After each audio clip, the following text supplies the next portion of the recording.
করে যদি ওই মানুষদের মধ্যে ওই কোয়ালিটিস থাকে, ওই ক্যাপাবিলিটিস, ওই নলেজ থাকে, কেন সুযোগ দেবো না?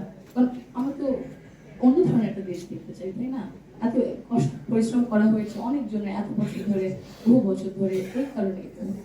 তো ওই সুযোগটা বুঝতে হবে, একটু মাইন্ডসেটটা চেঞ্জ করতে হবে।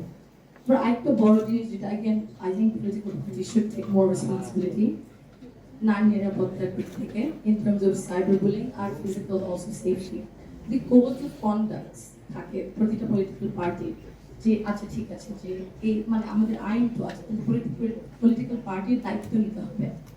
দায়িত্ব যে কোড অফ কন্ডাক্ট সেফটির দিক থেকে, যদি কোনো নারী নেত্রী, স্টুডেন্ট লিডার্সের কোনো কিছু হয়, তাহলে ওরা ওদের মানে এই লিগাল নাহলে কোড অফ কন্ডাক্টের মধ্যে যে ভিতরেও যদি কিছু হয়, আমরা দায়িত্বটা নিব যে আমরা ওনাকে প্রোটেক্ট করবো, ওনার পাশে থাকবো, ওনার পাশে দাঁড়িয়ে থাকবো, ছেড়ে দেবো না। এই জিনিসটা চিন্তা করতে লাগবে। এবং ইনভেস্টমেন্ট আপনার